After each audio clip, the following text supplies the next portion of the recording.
साथियों नमस्कार, स्वागत करते हैं आपके अपने यूट्यूब चैनल ज्ञान गंगा पर। साथियों इस चैनल के माध्यम से आज हम लोग पढ़ेंगे बीपीएससी फिजिक्स का प्रैक्टिस सेट में, जिसमें कि लगभग 80 क्वेश्चन आते हैं। लगभग क्या 80 क्वेश्चन आते हैं और जितने हो सकेंगे आज की क्लास में कराएंगे और उम्मीद करते हैं आपको ये समझ आएंगे। ठीक है, चलिए शुरुआत करते हैं पहले क्वेश्चन की कि out of the following particles moving with same velocity has longest wavelength associated with, यानी कि समान वेग से चलने वाले निम्न कणों में जिस कण की तरंगदैर्घ्य सबसे लंबी है वह कौन सा है? अल्फा पार्टिकल है या फिर बीटा पार्टिकल है या फिर प्रोटॉन है, न्यूट्रॉन है या नन ऑफ एबव है।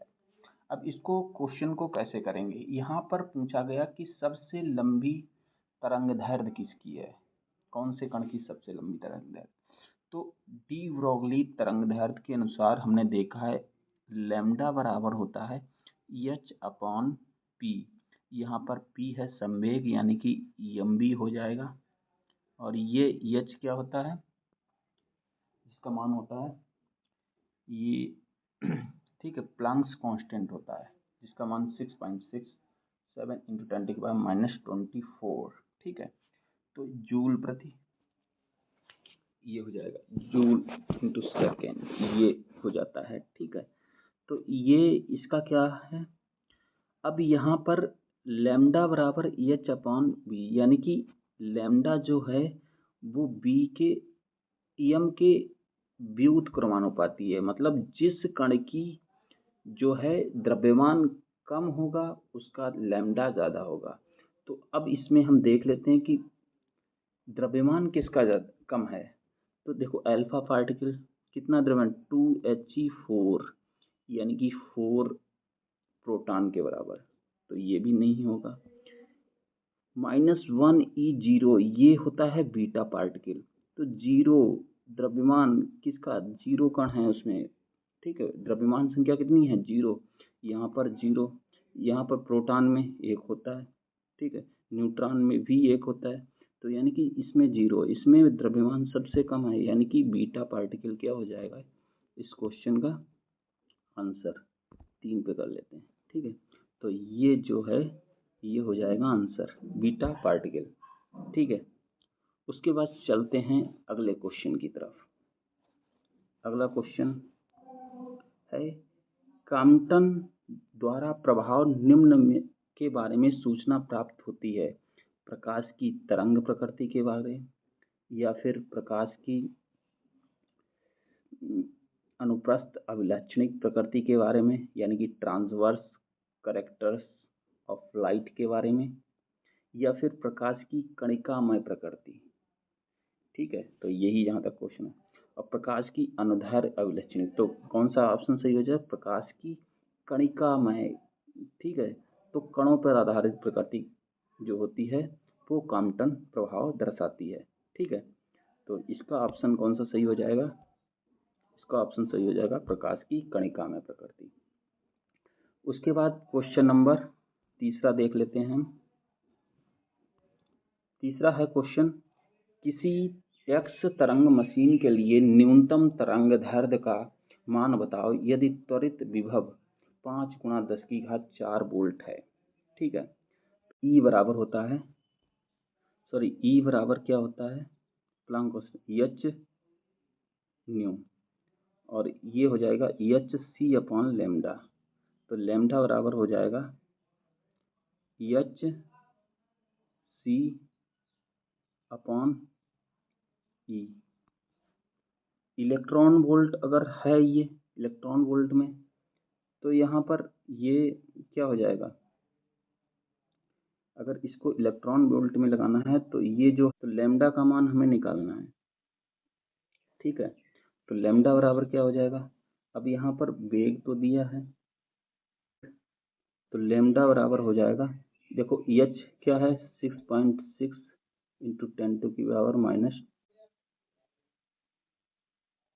इंटू सी, सी यानी कि उसका वेग कितना होता है प्रकाश का 3 गुणा 10 की घात 8 बटे इलेक्ट्रॉन कितना होता है, इलेक्ट्रॉन का आवेश 1 इंटू 10 टू की पावर -19 और इंटू 5 इंटू 10 टू की पावर +4 जो कि दिया है क्वेश्चन में।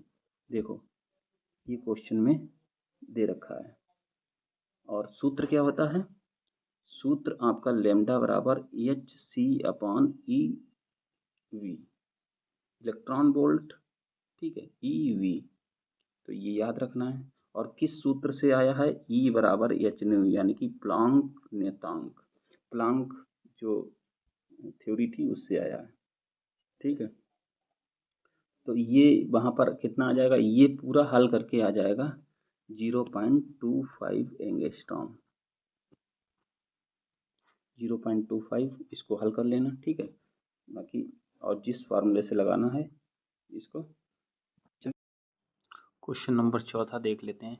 If kinetic energy of a particle is equal to its rest mass energy then velocity of particle is, तो पार्टिकल की वेलोसिटी ज्ञात करनी है हमें, ठीक है। तो इसको देखो कैसे देखेंगे।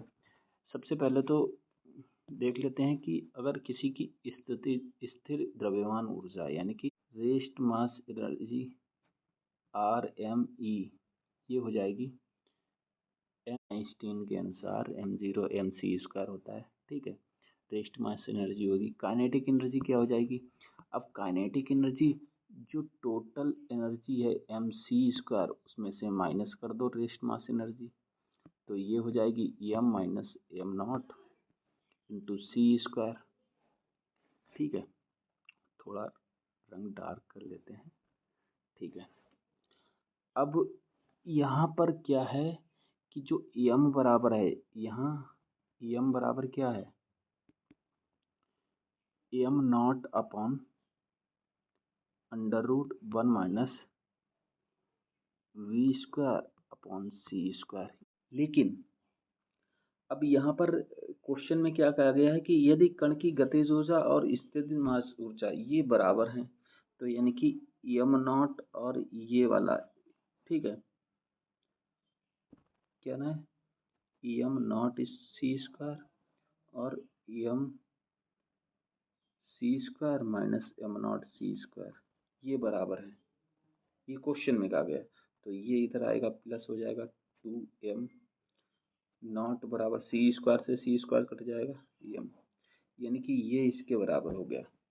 तो क्या आ जाएगा 2m0 और m0 upon √1 minus b² upon c², ये ठीक है था, m0 से m0 कैंसिल हो जाएगा। अब इसको वो कर लेंगे दोनों तरफ वर्ग, तो ये हो जाएगा 1 minus b² upon c² minus, ठीक है, तो 4c² माइनस 4b² बराबर हो जाएगा ये c², तो 4c² ये इधर आ जाके कितना हो जाएगा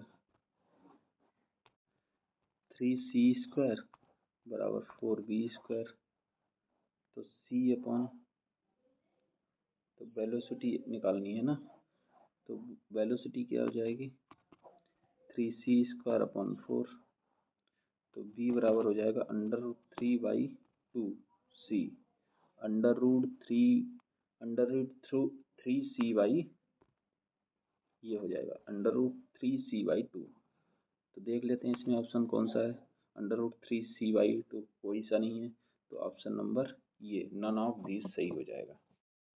चलिए अगला क्वेश्चन देखते हैं। प्राकृतिक रेडियो एक्टिविटी की खोज की है, किसने की है, रदरफोर्ड ने, पियरे क्यूरी ने, बेकुरल ने या रोंटगेन ने, ठीक है। तो प्राकृतिक जो रेडियो एक्टिव की खोज वो किसने की है, बेकुरल ने। किसने की, हेनरी बेकुरल, इनका पूरा नाम है हेनरी बेकुरल, हेनरी बेकुरल, ठीक है, ये हो जाएंगी।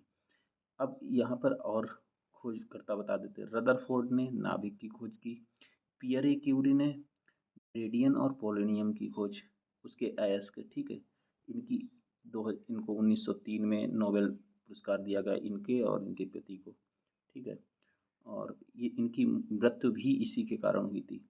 रोंटगन ये एक्सरे उसकी खोज की थी, ठीक है। तो साथियों, इसी के साथ अपनी वीडियो को समाप्त करते हैं। नमस्कार, जय हिंद, वंदे मातरम। मिलते हैं नेक्स्ट वीडियो में।